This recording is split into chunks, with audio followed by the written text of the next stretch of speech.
You're listening to the Money Dad Podcast, practical financial and business conversation from a dad who knows money. I'm April Adams, and please welcome my dad, the Money Dad, Robert Adams. Well, good morning, April. It's a wonderful day to spend time with you again and talk about some of the things that we hope that can help people.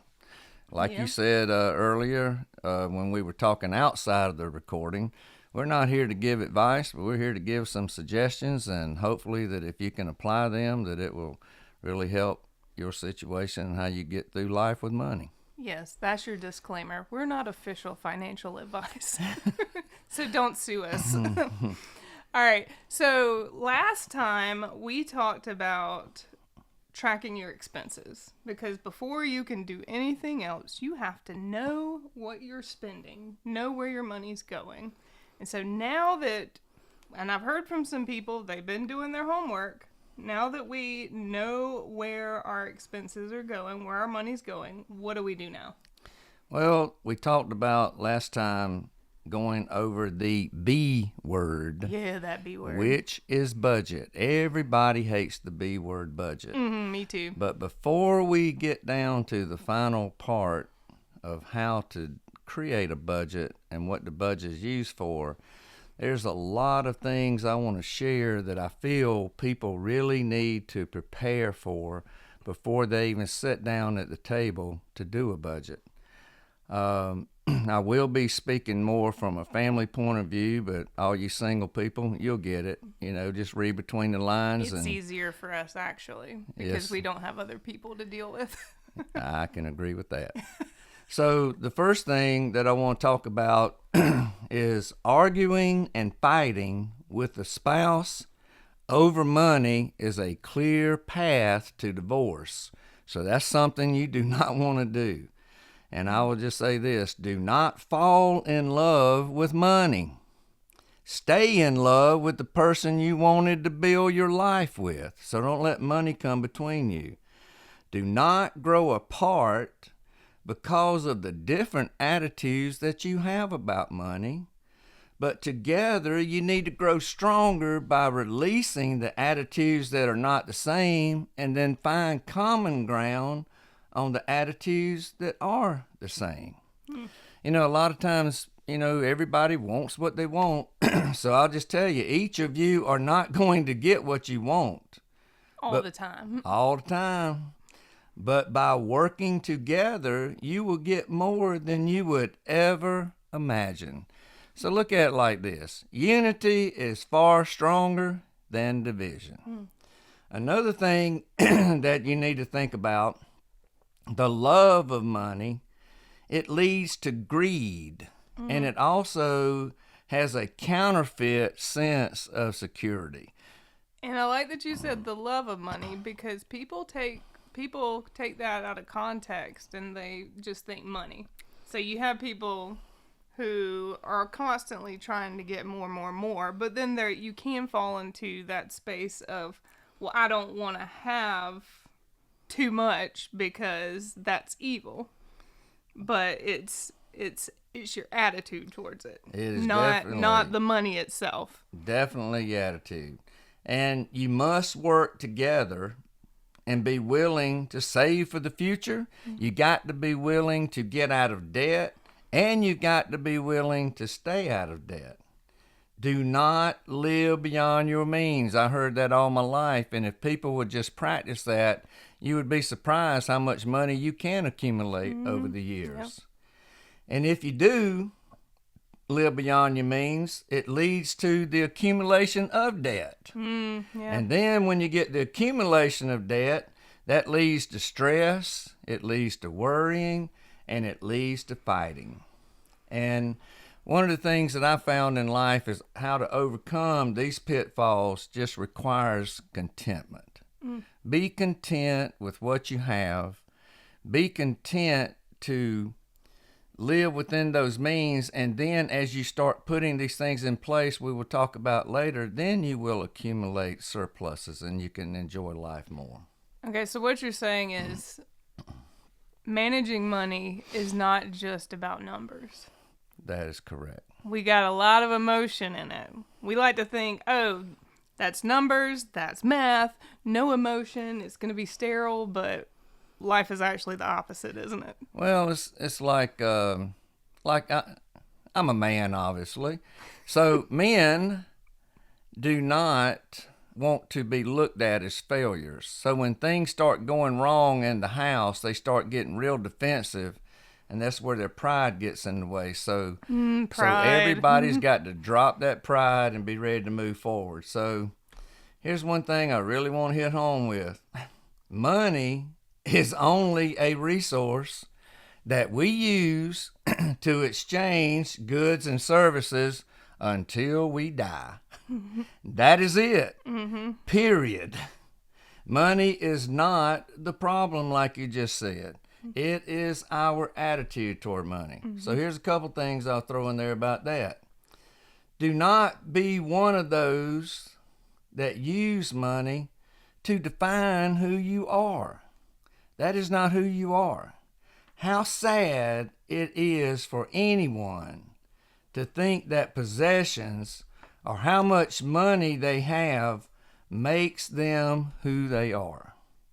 Another thing is, do not be one of those people that think they are better than others because of what they own. How sad it is, April, for people to live behind that type of curtain. So I mentioned it in I think episode 1, put on tunnel vision goggles when it comes to your family. Other people's lives are not yours. Working on your financial goals and not comparing yourself with others on your journey will allow you to accomplish your own prosperity and financial freedom. And one of the things that I really want to focus on that really doesn't have anything to do with money, become a great person by accumulating the greatest content for your character instead of accumulating possessions that are false securities. A lot of times people want money just so they can buy the biggest house, the best car, and they think that's who defines them, and that's just a false security. And then sometimes people get to the point and say, oh crap, I'm too far in. I can't do this. I can't get out. I can't move forward. I see it now. Why didn't I see it before? So I was told this all my life too. What is behind you does not matter. It's what is in front of you that counts. Another thing I remember, April, is when your grandfather passed away. I was listening to this song, and it was a little part in the song that relates to this too. And it says, turn the clock to 0 and start a brand new day. Get rid of all the baggage that is weighing you down, and let's start this journey. Yeah. The B word. Yeah, you got to start somewhere. The budget. So, some things to think about before getting detailed in the starting part is, budgeting is like dieting. Oh no! Don't say that. Budgeting is just like dieting. You need to plan, and you need to stick to the plan. Set your goals for your diet. Set your goals for your money. I have a problem with nervous or impulse eating. That is why I've gained 80 pounds since I've been married. And Are you also, saying your marriage made you nervous? April, I cannot answer that because your mama might be listening. But that's not really what made me nervous. So sometimes that can lead to failure for you to be able to fit into the same clothes that you bought a year ago. Just like impulse buying can lead to failure. It's just failure to accomplish your goals. So as you move through though, and you see things, not happening at times, just don't give up too soon.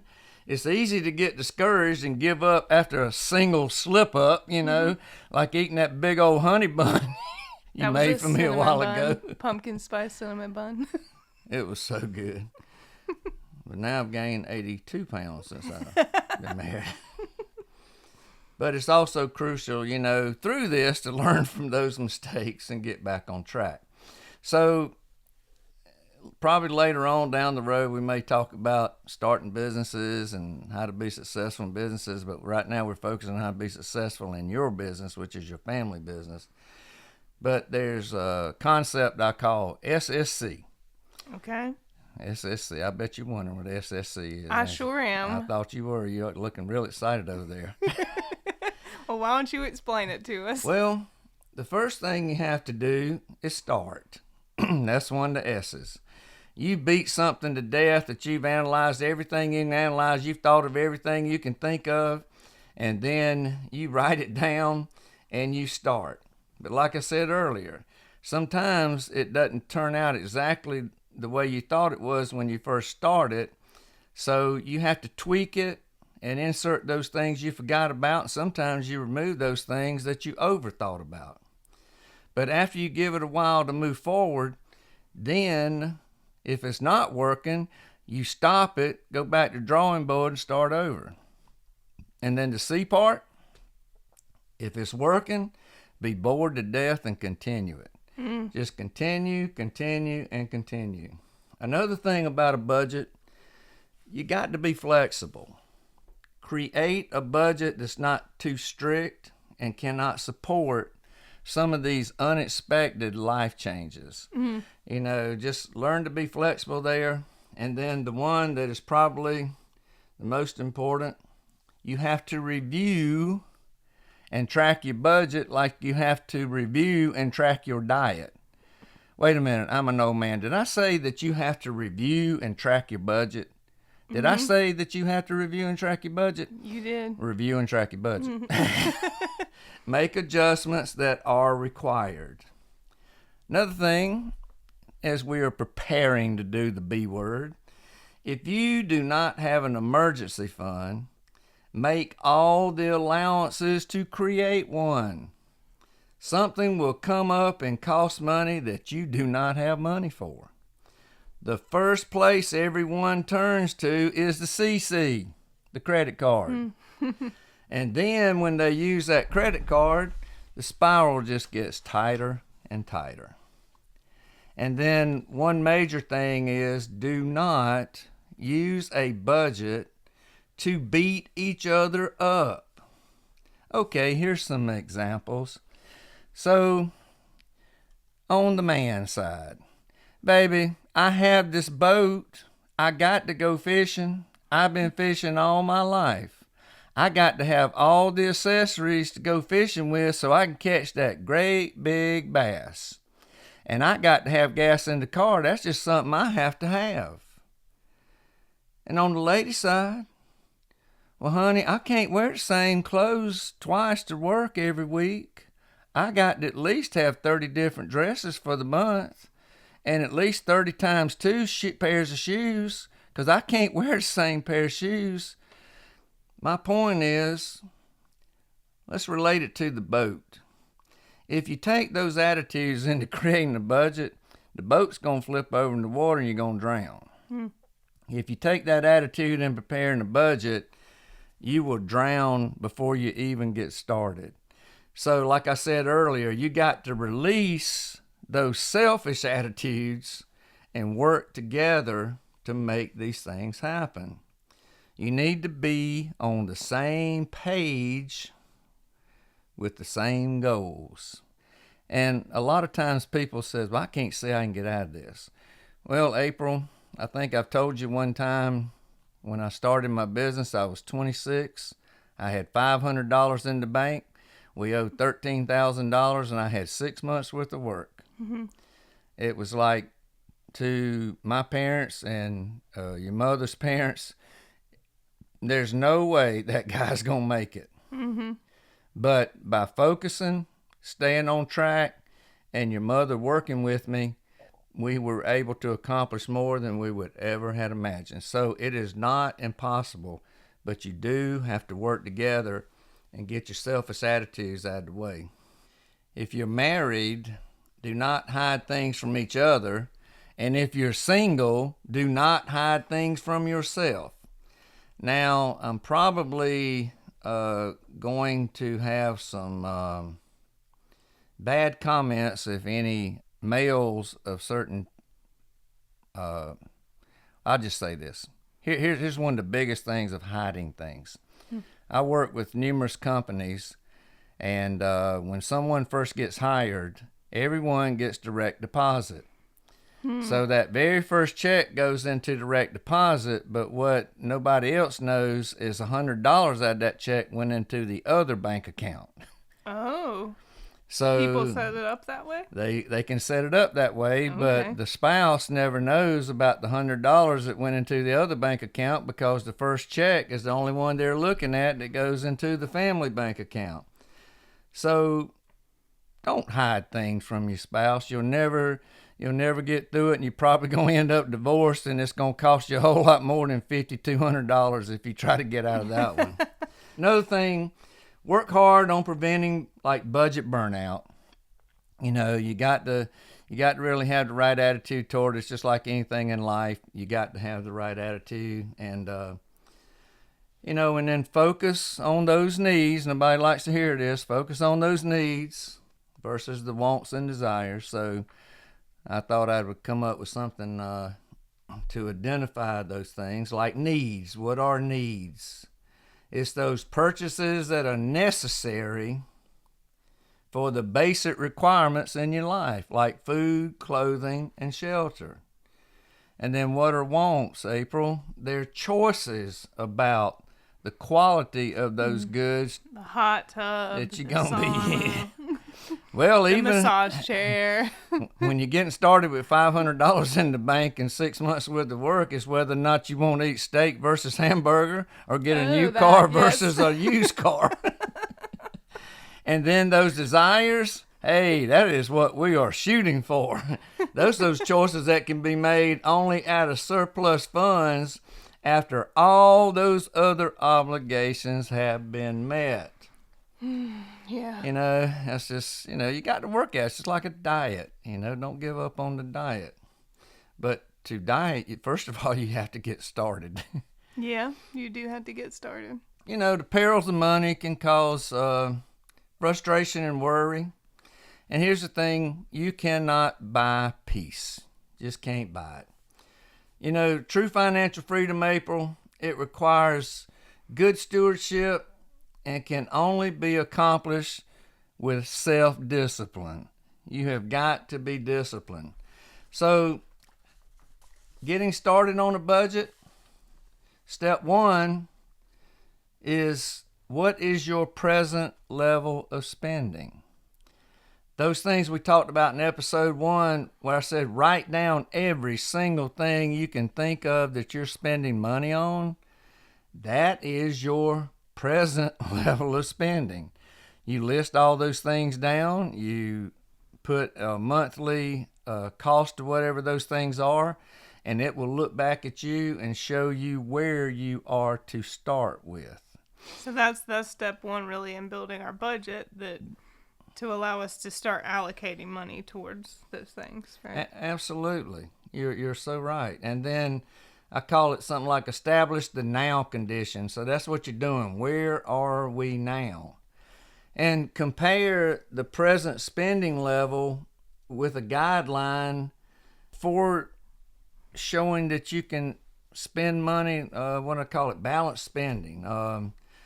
This comparison, it'll point out where adjustments should be made. So review where you're at.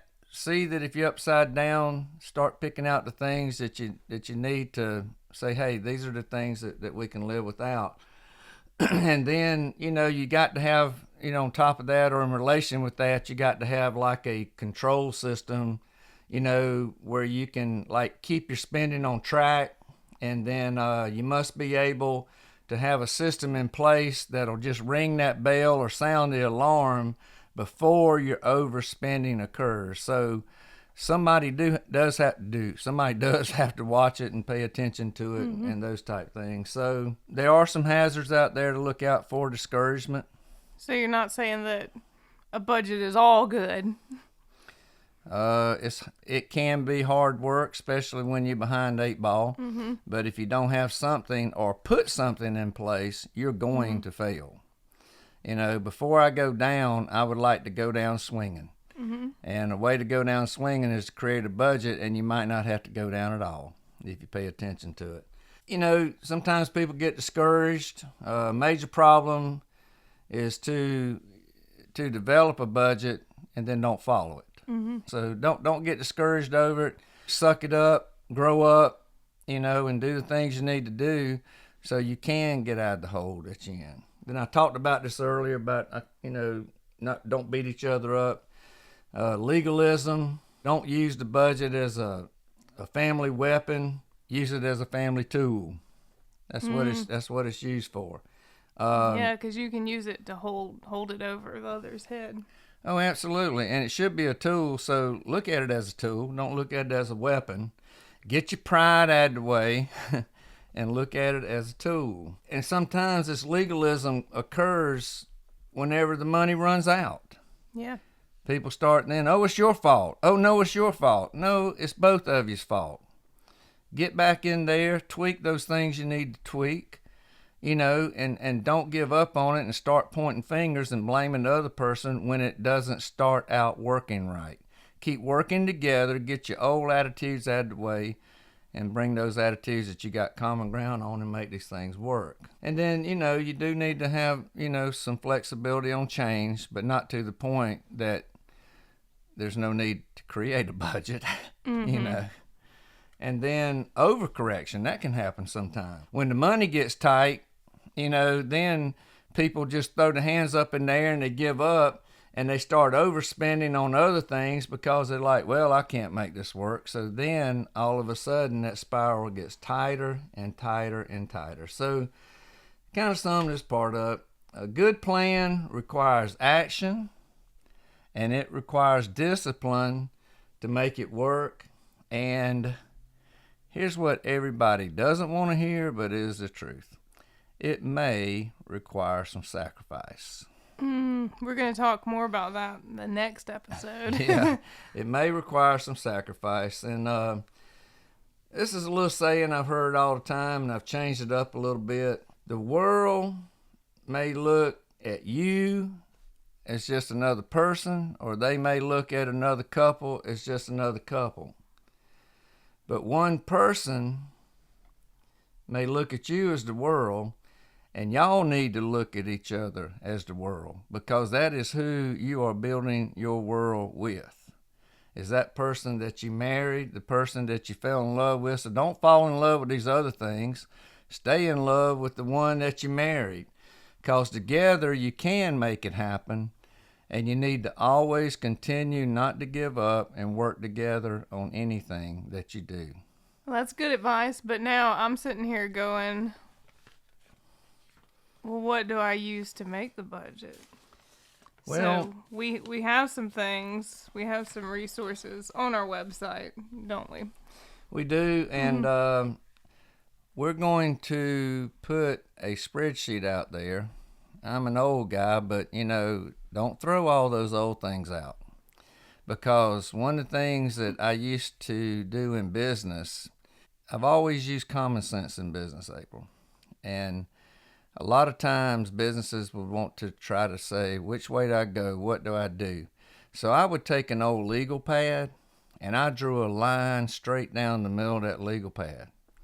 And I put on one side, why? And I put on the other side, why not? Mm-hmm. And when I started listing those things down that legal pad, and when I finally finished, they looked right back at me and told me exactly what I needed to do. Okay. So don't throw out the old things, because sometimes people can overthink stuff instead of just making it simple. So what we have done to really help you, and you will see this on the website, we have attached a spreadsheet, and that spreadsheet is twofold. All those things in episode 1 that we talked about listing, and on everything that you spend money on, take those things and list all those things in a column. the next thing you want to do is put down the date that those things are due, the day of the month, and put them in that order. And then also you want to list each time that you're going to get paid. If you get paid bi-weekly, or if you get paid weekly, or if one spouse gets paid bi-weekly and another one gets paid weekly, insert the date where it belongs of when you get paid. Then once you have done all that, it's like a three-column spreadsheet where you have money going out, money going in, and just like the old checkbook balance, what's the balance? Mm-hmm. And you have it set up to where it automatically calculates this. It automatically calculates. So what you can do is just we hate math. drop those numbers in. You can duplicate it for the next 12 months. And that puts your budget that far ahead and shows you where you're going to be budget-wise. But here's the cool part about it. Once you start spending that money in the month that you're in, go change the numbers to what you really spent money on, and it will adjust your balance all the way down through the rest of your budget based on what you have spent. And if you look at that column and it ever shows up negative, it will point out to you way ahead where you may be short before your check goes in the bank. That's good to know. So it kind of works twofold. It works to show you not only where you're going, but where you've been and how where you've been affects where you're going. Yeah, well, that's a handy thing that we're putting out for you. We also have in our resources section on the website, if you just cannot handle a spreadsheet, if you say, I'm only on my phone, or I can't put this on my phone, or whatever, we also have some links to some other apps, and they're just some that they don't sponsor us or anything, but just some that we've added there just in case. And there are some that you can even connect to your bank account, and so it automatically inputs that stuff. I don't prefer that because I think the more windows you open to your bank account, the more likely something can infiltrate it, but let me debate. There are options. Let me debate with you a little bit. Oh, we're going to debate the options. Some of these things are way too easy to get. You know, you want to take the easy route. But just like I said with the legal pad example, if you create this and you write it down and you put it down and you key it in and you take all that time to build that plan, it will reveal a whole lot more to you than if you just take the easy way and say, move this over here, because I don't think any of those apps will show you where you've been and how where you've been affects where you're going. So try it my way first, and then if you get to a point that you want to make it a little bit easier, then incorporate that into it. But what I think I'm suggesting is it will help you pay more attention to where you are than if you take the easy way out to start with, not to end with. Okay. So there's the suggestion from the Money Dad. But we do have links to the other stuff just in case. Be nice to your daddy. All right, well, so we've laid out the budget, and we'll have the resources on the website so you can download that spreadsheet if you want to. It does calculations, so you don't have to set that up yourself. It's already done for you. So that will be out there so you can figure out how to set up a budget that works for you. Now, before we close, we have a question from our mailbag. And so that's just over there at themoneydadpodcast.com, where you can send in a question or a comment yourself. But we heard from Cameron, who has a question about credit cards. And this is what Cameron had to say. She said, I have started a small business and signed up for Found online banking services. And Found is just one. We have a link to it. They don't sponsor us either, but it's just something that I've used personally that I've found to be very beneficial. And so she set up her banking services, and she says, what are your thoughts on business credit cards? For small business where you have total control over that card and 3 or 4 other people are not participating in that card, I am highly in favor of that. Credit cards have to be used. You need to use them, but do not use them to borrow money. You can pay all your bills, buy all your gas, do everything you can, put it on a credit card, and then at the end of the month, you must pay it off. You're using that card instead of using your checkbook. The good thing with all credit cards is the more you use them, some of them have more points, and the more points you can accumulate. I have used my credit card in the past to buy first-class airplane tickets to go somewhere. I've used it to buy Christmas presents with, that I did not have to take money out of my pocket to buy Christmas presents or buy birthday presents. So if you're a small business and you can use that card to work within your business instead of borrowing money for your business, then I would highly suggest it. All right. Do you know of any cards that are maybe good to start with? One that, like I say, we're not getting paid by these people yet. Yeah. You're always welcome to come pay us. Yeah, but Capital One has a card called Spark. You may want to look into it, but there are many out there that are equal or equivalent to what that is. All right, so you can check out any of that. Just do a little website search, do a little web search there. Ask ChatGPT, whatever. In April, I got to say this for the 34th time. Do not use any credit card in your personal life or your business life to borrow money. Use the card. Don't use it as a bank to go long to borrow money with. Yeah, because I found mine, you get better fraud protection and you can keep track of what you're spending. Absolutely. Through those statements. So there you have it, folks. Next time we'll be talking about how to stop the debt spiral. Thanks for listening to the Money Dad Podcast. Head on over to our website, themoneydadpodcast.com, for more resources and to send in any questions that you might have. Do your homework and we'll see you next time.